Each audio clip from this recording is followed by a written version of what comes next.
ഞങ്ങൾ അങ്ങനെ ഒരു ഭൂട്ടാനി ലഞ്ചൊക്കെ കഴിച്ചതിന് ശേഷം പിന്നെ എത്തിയത് ഇവിടുത്തെ, അതായത് ഭൂട്ടാനിലെ ദേശീയ മൃഗമായിട്ടുള്ള താക്കിൻ എന്ന് പറഞ്ഞിട്ടുള്ള ഒരു ജീവിയെ കാണാൻ വേണ്ടിയിട്ടാണ്. ഇത് തിംഫുവിനോട് ചേർന്ന് തന്നെ മോത്തി താങ് എന്ന് പറഞ്ഞിട്ടുള്ള ഒരു സ്ഥലത്താണ് ഇത് സ്ഥിതി ചെയ്യുന്നത്. പുറത്ത് കാറൊക്കെ പാർക്ക് ചെയ്തതിന് ശേഷം ഞങ്ങൾ അതിനകത്തേക്ക് കടന്നു. അകത്തേക്ക് കടന്നപ്പോൾ കുറച്ചങ്ങോട്ട് കയറിയിട്ടാണ് അവിടെ ടിക്കറ്റ് എടുക്കാൻ പറ്റുന്നത്. അങ്ങനെ അവിടുന്ന് ടിക്കറ്റും എടുത്തിട്ട് ഞങ്ങൾ ഉള്ളിലേക്ക് കടന്നു. ഉള്ളിലേക്ക് കടന്നപ്പോൾ നമ്മൾ കണ്ട് ശീലിച്ച അല്ലെങ്കിൽ നമ്മുടെ നാട്ടിലുള്ള ഒരു സൂവിൻ്റെ സെറ്റപ്പ് അല്ല ഇവിടെയുള്ളത്. കുറച്ചുകൂടെ വിശാലമായ സ്ഥലങ്ങളാണ് ഓരോ മൃഗങ്ങൾക്ക് വേണ്ടിയിട്ടും ഇവിടെ അറേഞ്ച് ചെയ്തിരിക്കുന്നത്. ഞങ്ങൾ ഇതിൻ്റെ ഉള്ളിലേക്ക് കയറുമ്പോൾ വിചാരിച്ചത് ഈ താക്കിൻ എന്ന് പറഞ്ഞിട്ടുള്ള ജീവിയെ മാത്രമാണ് ഇവിടെ കാണാൻ പറ്റുക എന്നുള്ളതാണ്. പക്ഷേ ഇവിടെ അങ്ങനെയല്ല. അതിനുവേണ്ടി പ്രത്യേകം ഉണ്ടാക്കിയ ഒരു പാതയിൽ കൂടെ നമ്മൾ പോകുമ്പോൾ ആദ്യാത് ജീവികളുടെ ആവാസ വ്യവസ്ഥയിൽ അത് ജീവിച്ചു കൊണ്ടിരിക്കുന്ന കാഴ്ച നമുക്ക് കാണാൻ പറ്റും എന്നുള്ളതാണ് ഇതിൻ്റെ പ്രത്യേകത. അങ്ങനെ ഞങ്ങൾ അവിടുത്തെ ആ വഴിയിൽ കൂടെ നടന്ന് നീങ്ങി. ഞങ്ങൾ ഈ പാതയിൽ കൂടെ നടന്ന് നീങ്ങുമ്പോൾ തന്നെ ദൂരെ ആ ജീവി നിൽക്കുന്നത് ഞങ്ങൾക്ക് കാണാമായിരുന്നു. ആദ്യമായി കാണുമ്പോൾ ഈ ആനിമൽ ഒരു കൗവാണോ ഗോട്ടാണോ എന്നുള്ളത് നമുക്ക് കൺഫ്യൂഷൻ വരും.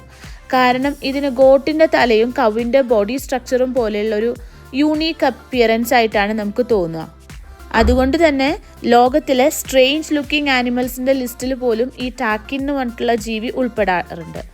ഈ ഭൂട്ടാനിലെ ടാക്കിൻ എന്ന് പറയുന്നത് ഒരു വെറും ആനിമൽ മാത്രമല്ല, അത് അവരുടെ സംസ്കാരത്തിൻ്റെയും വിശ്വാസത്തിൻ്റെയും ഒക്കെ ഭാഗവുമാണ്. അതായത് ഈ ഭൂട്ടാൻ സംസ്കാരവുമായി ബന്ധപ്പെട്ട് കിടക്കുന്നതാണിത്. അതിൻ്റേതായിട്ടുള്ള ഒരു ആവാസ വ്യവസ്ഥയിൽ തന്നെ അതിനെ നിലനിർത്തിയിട്ടുള്ളത് കൊണ്ട് ചെറിയൊരു അരുവി പോലത്തെ ഒരു സെറ്റപ്പും ഇവിടെ അതിന് ചെയ്തു കൊടുത്തിട്ടുണ്ട്, വെള്ളം കുടിക്കാനും കാര്യങ്ങൾക്കൊക്കെ വേണ്ടിയിട്ട്.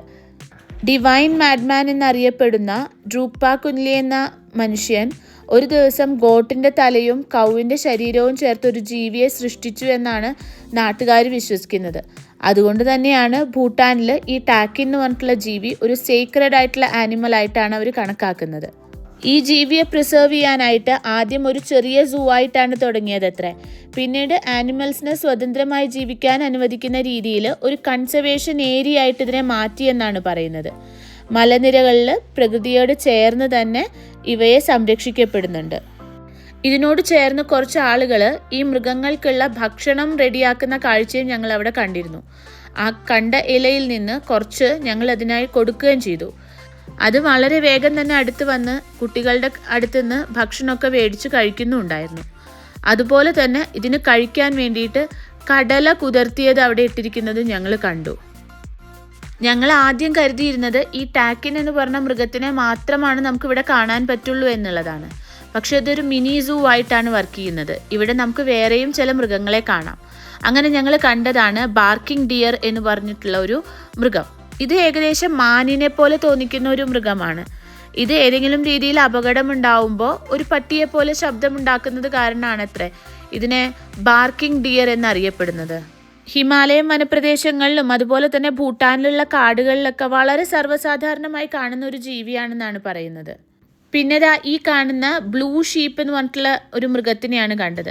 ഇതിനെ നമുക്ക് കാണുമ്പോൾ ബ്ലൂ ആയിട്ടൊന്നും തോന്നില്ല കേട്ടോ. പക്ഷെ അടുത്ത് കാണുമ്പോൾ ഒരു ഗ്രേയിഷ് ബ്ലൂ കളർ ഇതിനുണ്ടെന്നാണ് പറയുന്നത്. അതുകൊണ്ടാണ് അത്ര ഇതിന് ബ്ലൂ ഡിയർ എന്നിട്ടുള്ള പേര് വന്നത്. ഇതും ഈ ഹൈ ഓൾട്ടിറ്റ്യൂഡിൽ കാണുന്ന ഒരു തരത്തിലുള്ള ഷീപ്പാണ്. ഇത് ആക്ച്വലി ഷീപ്പിനും ഗോട്ടിനും ഇടയിലുള്ള ഫീച്ചേഴ്സ് ഉള്ള ഒരു ആനിമലായിട്ടാണ് നമുക്ക് തോന്നുക പെട്ടെന്ന് കാണുമ്പോൾ. അതുകൊണ്ട് തന്നെ ഇതിൻ്റെ അപ്പിയറൻസും കുറച്ചൊരു യുണീക്കാണ്. പിന്നെ ഞങ്ങൾ അവിടുന്ന് നടന്ന് നീങ്ങിയപ്പോൾ ഒരു കൂട് പോലത്തെ ഒരു സെറ്റപ്പിൽ കുറച്ച് പക്ഷികളെ കണ്ടു. അതിലേറ്റവും മനോഹരമായിട്ട് തോന്നിയതാണ് ഈ ഹിമാലയൻ മൊണാൾ എന്ന് പറഞ്ഞിട്ടുള്ള പക്ഷി. ഇതിൻ്റെ ഫെദേഴ്സ് റെയിൻബോ പോലെ തന്നെയാണ് നമുക്ക് തോന്നുക പെട്ടെന്ന് കാണുമ്പോൾ. ഈ പക്ഷി നേപ്പാളിൻ്റെ നാഷണൽ ബേർഡ് കൂടിയാണ്. ഈ കളർഫുള്ളായിട്ട് ഈ കാണുന്നത് ഇതിൻ്റെ മെയിലും മറ്റേത് ഫീമെയിലും ആണ്. മൃഗങ്ങൾ മാത്രമല്ല കേട്ടോ, ഇവിടെ ഞങ്ങൾ കുറേ പൂക്കളും ചെടികളും ഒക്കെ വ്യത്യസ്തങ്ങളായി കണ്ടു. ഇതൊക്കെ കണ്ടുകൊണ്ട് ഞങ്ങൾ ഇവിടെ നിന്ന് മുന്നോട്ട് നീങ്ങി. പിന്നെ ഞങ്ങളുടെ ഗൈഡ് ഈ ബേർഡ്സിൻ്റെയും സ്പീഷീസിൻ്റെയൊക്കെ കാര്യത്തിൽ വളരെ എക്സ്പേർട്ടാണ്. ഈ ഹിമാലയൻ റീജിയനിലുള്ള ഏകദേശം 700ഓളം പക്ഷികളെ അദ്ദേഹം കണ്ടിട്ടുണ്ട് എന്നാണ് പറയുന്നത്. അതിൻ്റെ സയൻറ്റിഫിക് നെയിം മുതൽ അതിൻ്റെ ഫിസിക്കൽ ഫീച്ചേഴ്സും സൗണ്ടും എല്ലാത്തിനെ പറ്റിയും അദ്ദേഹത്തിന് വളരെ നല്ല ധാരണയുണ്ട്. അങ്ങനെ ഞങ്ങൾ അവിടെ നിന്നുള്ള പല പക്ഷികളെയും മൃഗങ്ങളെയും ഒക്കെ കണ്ട് അവിടുന്ന് യാത്ര തിരിച്ചു. ഈ ഭൂട്ടാൻ വാലികളിലൂടെ യാത്ര ചെയ്യുമ്പോൾ പ്രെയർ ഫ്ലാഗുകൾ നമുക്ക് എപ്പോഴും കാണാൻ സാധിക്കും. അതിനുശേഷം ഞങ്ങൾ പോയത് ഈ സൂവിന് തൊട്ടു മുകളിലുള്ളൊരു വ്യൂ പോയിന്റിലേക്കാണ്. ഇവിടെ മേലെ നിൽക്കുമ്പോൾ ആ നഗരം മുഴുവനായിട്ട് നമുക്ക് കാണാം. അതിനുശേഷം അവിടുന്ന് ഫോട്ടോ എടുക്കലും കാര്യങ്ങളൊക്കെ കഴിഞ്ഞിട്ട് ഞങ്ങൾ നേരെ പോയത് ഒരു പേപ്പർ ഫാക്ടറിയിലേക്കാണ്. ഹാൻഡ് മെയ്ഡായിട്ട് പേപ്പർ ഉണ്ടാക്കുന്ന ഒരു സ്ഥലമാണിത്. ഇവിടെ ഇന്നും പഴയ രീതിയിൽ കൈകൊണ്ടാണ് പേപ്പർ നിർമ്മിക്കുന്നത്. ഭൂട്ടാനീസ് ഹെറിറ്റേജിൻ്റെ ഒരു മനോഹരമായ ഭാഗമാണിത്. ഈ കാണുന്നത് ഡാഫിൻ എന്ന് പറഞ്ഞിട്ടുള്ളൊരു പ്രത്യേകതരം മരത്തിൻ്റെ ബാർക്കാണ്. ഈ ബാർക്ക് പ്രകൃതിയിൽ നിന്ന് ശേഖരിച്ച് നന്നായിട്ട് വേവിച്ചും അടിച്ചും അതിനെ പൾപ്പാക്കി മാറ്റിയ ശേഷമാണ് പേപ്പർ ഉണ്ടാക്കുന്നത്.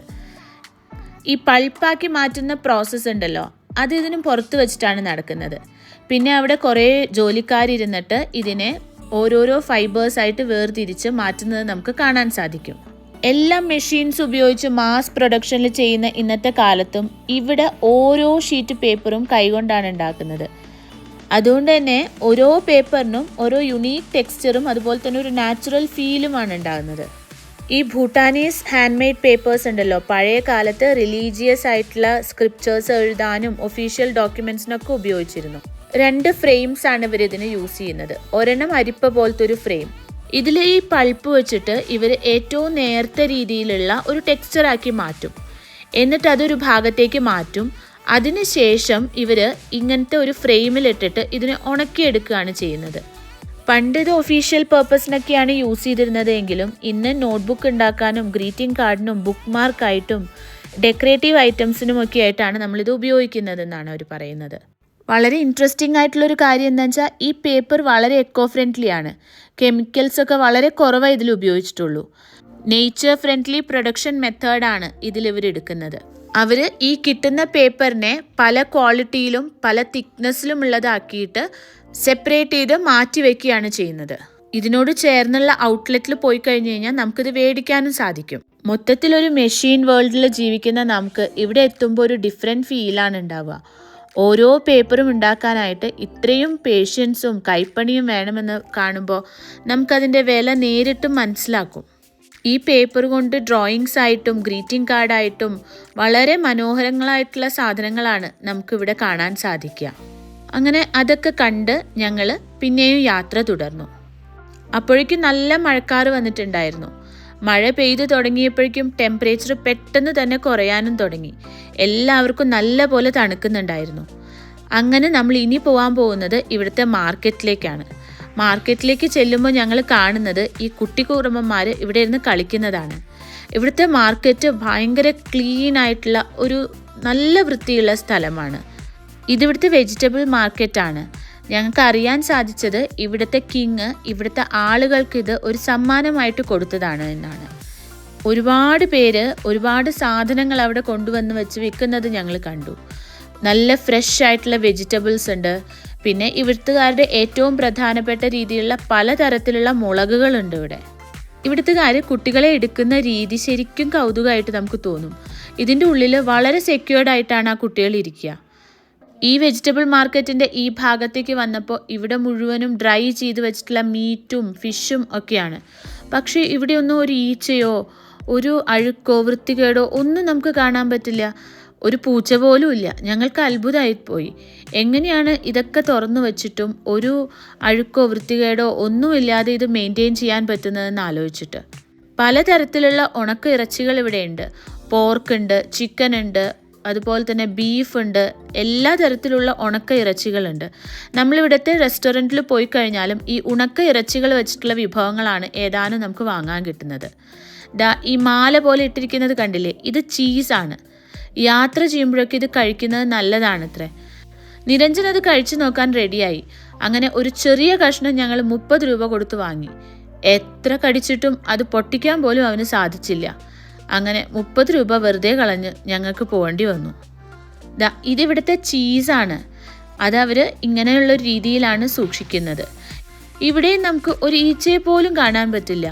നല്ല ക്ലീൻ ആയിട്ടുള്ളൊരു അറ്റ്മോസ്ഫിയർ ആയിട്ടാണ് നമുക്കിവിടെ തോന്നുന്നത്. അങ്ങനെ ഇതൊക്കെ കണ്ട് ഞങ്ങൾ മുന്നോട്ട് നീങ്ങി.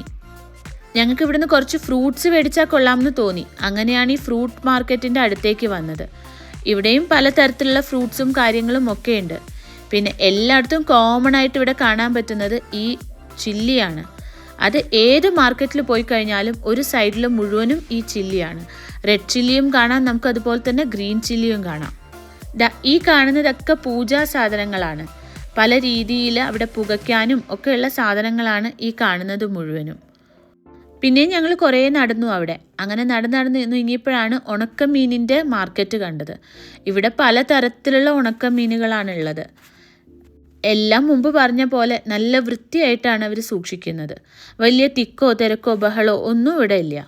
പിന്നെ ഞങ്ങൾ അതിൽ കൂടെ നടന്നു, ഒരുപാട് നേരം അവിടെയൊക്കെ നടന്നു. കുറച്ച് ഫ്രൂട്ട്സും മേടിച്ചു. ഈ അടയ്ക്കകൾ ഇവർക്ക് പ്രധാനമാണെന്ന് തോന്നുന്നു. അങ്ങനെ നടന്ന് ഞങ്ങൾ മാർക്കറ്റിൽ നിന്ന് പിന്നെ പുറത്തേക്ക് നടന്നു.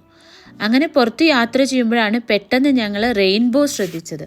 ഒരുപാട് നാളായിട്ടുണ്ടായിരുന്നു ഒരു റെയിൻബോ നേരിട്ട് കണ്ടിട്ട്. എല്ലാവർക്കും ഭയങ്കര സന്തോഷമായി ഇത് കണ്ടപ്പോൾ. പക്ഷേ ഇവിടുത്തുകാർക്ക് ഇതൊരു സ്ഥിരം കാഴ്ചയാണെന്ന് തോന്നുന്നു. ഞങ്ങളുടെ ഗൈഡിന് ഞങ്ങളുടെ എക്സൈറ്റ്മെൻറ്റ് കണ്ടിട്ട് ആകെ അത്ഭുതമായി. ഇതെന്താ ഇത്ര എക്സൈറ്റഡ് ആവാനുള്ളത്? ഇത് പ്രകൃതി എല്ലാ ദിവസവും ഞങ്ങളെ കാണിക്കുന്നതാണല്ലോ എന്ന മട്ടിലായിരുന്നു അദ്ദേഹം സംസാരിച്ചത്. വണ്ടി ആകെ നാശമായിരുന്നു ഇത്രയും ദിവസത്തെ യാത്ര കഴിഞ്ഞു വന്നപ്പോൾ. എന്തായാലും കാർ വാഷ് ചെയ്തേ മതിയാവൂ എന്നിട്ടുള്ള സ്ഥിതിയിലായി. അങ്ങനെ കാർ വാഷ് ചെയ്യാനായിട്ട് അവിടെ അടുത്തുള്ള ഒരു സ്ഥലത്ത് ഏൽപ്പിച്ചു. കുറച്ചധികം സമയം എടുക്കുമെന്ന് പറഞ്ഞു ഇത് കംപ്ലീറ്റ് ചെയ്ത് തരാനായിട്ട്. കാരണം അവർക്ക് വേറെയും കുറേ വർക്കുകളുണ്ട് അത്രേ. അപ്പോൾ ഞങ്ങൾ അതിനടുത്തുള്ള ഒരു കഫേയിൽ പോയി ചായ കുടിക്കാമെന്ന് വിചാരിച്ചു. അങ്ങനെ ഈ കഫേയിലെത്തി ഞങ്ങൾ ചായ കുടിക്കാനായിട്ട്. അവിടെ പുറത്തിരുന്നു. ഇവിടെ വൈഫൈ ഫെസിലിറ്റിയും ഫ്രീ ആയിട്ട് അവൈലബിൾ ആയിരുന്നു. അതുകൊണ്ട് കുറച്ചധികം നേരം ഇവിടെ സ്പെൻഡ് ചെയ്യാനും വലിയ കുഴപ്പമുണ്ടായിരുന്നില്ല. അങ്ങനെ ഞങ്ങളൊരു കോഫിയൊക്കെ കുടിച്ച് വന്നപ്പോഴേക്കും ഞങ്ങളുടെ വണ്ടി നല്ല കുട്ടപ്പനായി കേട്ടോ. അവർ നല്ല ക്ലീൻ ചെയ്ത് വൃത്തിയായിട്ട് തന്നിരുന്നു. 450 രൂപ അവർ മേടിച്ചുള്ളൂ. ഇതൊക്കെ കഴിഞ്ഞപ്പോഴേക്കും നേരം വൈകിയിരുന്നു. എന്തായാലും ഈ സിറ്റിയിൽ നിന്ന് ഇന്നത്തോടുകൂടി വിട പറയുകയല്ലേ. അപ്പോൾ ഇവിടുത്തെ റോഡിൽ കൂടിയൊക്കെ കുറച്ച് നേരം സ്പെൻഡ് ചെയ്യാമെന്ന് വിചാരിച്ചു. അങ്ങനെ ഞങ്ങൾ അവിടെ കൂടെയൊക്കെ നടന്നു. ഇതവിടെ കണ്ട ഒരു ചെറിയ അമ്പലമാണ്. ഇതിൽ ചുറ്റും പ്രെയർ വീൽസ് ഞങ്ങൾ കണ്ടിരുന്നു. അങ്ങനെ ആ ടൗണിൽ കൂടെ കുറേ നേരം നടന്നു. അവിടുത്തെ ക്ലോക്ക് ടവറിൻ്റെ അടുത്തൊക്കെ നിന്നു. ഇവിടെ ആളുകൾ വളരെ കുറവല്ലേ, അപ്പോൾ ഏത് നേരത്താണെങ്കിലും വലിയ തിക്കോ തിരക്കോ ബഹളോ ഒന്നുമില്ല. റോഡ് സൈഡിൽ കാറുകൾ ഇങ്ങനെ നിരത്തി പാർക്ക് ചെയ്തതായിട്ട് നമുക്ക് കാണാം. അങ്ങനെ കുറേ നേരം ആ ടൗണിൽ കൂടെയൊക്കെ നടന്നതിന് ശേഷം ഞങ്ങൾ ഹോട്ടലിലേക്ക് തിരികെ കയറി. ഞങ്ങളുടെ ഹോട്ടൽ ആ ടൗണിൻ്റെ അടുത്ത് തന്നെയായിരുന്നു. ഒരുപാട് നല്ല കാഴ്ചകളും അനുഭവങ്ങളും സമ്മാനിച്ച ഒരു ഭൂട്ടാൻ ദിവസമായിരുന്നു ഇന്ന്. ഭൂട്ടാനിലെ വിശേഷങ്ങൾ തുടരും.